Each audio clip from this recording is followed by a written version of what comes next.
Tamil tech today channel பார்வையாளர்களுக்கு வணக்கம். நாளைய தினம் கிறிஸ்துமஸ் பண்டிகை. நாளை மறுநாள் வங்கி ஊழியர்கள். அதனால் வங்கிகள் நாளை மறுநாள் இயங்காத சூழ்நிலை உருவாகி உள்ளது. இதனால் இன்றைய செலவுக்கு தேவையான பணத்தை நீங்கள் எடுத்துக் கொள்ளுங்கள் என்று அறிவுறுத்தப்பட்டுள்ளது. கிறிஸ்துமஸ் பண்டிகை நாளைய தினம் கொண்டாடப்படுகிறது. இதனால் அனைத்து வங்கிகளுக்கும் விடுமுறை தினம். நாளை மறுநாள் 9 தொழிற்சங்கங்கள் வேலை நிறுத்தத்திற்கு அழைப்பு விடுத்துள்ளது. அதாவது தேனா வங்கி, விஜயா வங்கி, பேங்க் ஆப் பரோடா ஆகிய 3 வங்கிகளை ஒன்றாக இணைக்க எதிர்ப்பு தெரிவித்து இந்த வேலை நிறுத்த போராட்டம் நடைபெறுகிறது.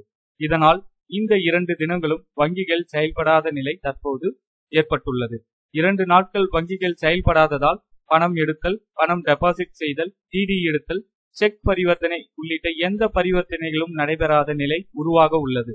கிறிஸ்துமஸை தொடர்ந்து புத்தாண்டு, அதைத் தொடர்ந்து பொங்கல் உள்ளிட்ட அதிக விசேஷ தினங்கள் தொடர்ந்து வருகிறது. இந்த தினங்களில் அதிக செலவுகள் ஏற்படும்.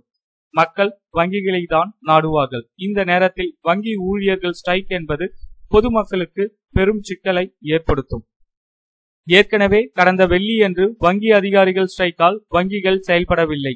மறுநாள் 4வது சனிக்கிழமை என்பதால் வங்கிகள் விடுமுறை. நேற்று ஞாயிற்றுக்கிழமை என தொடர்ந்து 3 நாட்கள் வங்கிகள் செயல்படாத நிலை உண்டானது. இதனால் வாடிக்கையாளர்கள், வணிகர்கள், வர்த்தக நிறுவனங்கள் கடுமையாக பாதிக்கப்பட்டது. 3 நாட்கள் விடுமுறைக்கு பிறகு வங்கிகள் இன்று செயல்படுகிறது. இதனால் வங்கிகள் வழக்கத்தை விட கூட்டம் அதிகமாகவே இருக்கும் என்று எதிர்பார்க்கப்படுகிறது. இதே நேரத்தில் நாளை மறுநாள் மேலும் வங்கிகள் செயல்படாத நிலை உருவாக உள்ளது. எனவே உங்களுக்கு தேவையான பணத்தை இன்றே எடுத்துக் கொள்ளுமாறு வாடிக்கையாளர்களுக்கு சில வங்கிகள் அறிவுரை வழங்கியுள்ளன. இந்த தகவலை உங்களுடைய நண்பர்களுக்கும் தெரியப்படுத்துங்க. நம்ம தமிழ் டெக் டுடே சேனல் உங்களுக்கு பிடிச்சிருந்தா சப்ஸ்கிரைப் பண்ணிக்கோங்க. நன்றி, வணக்கம்.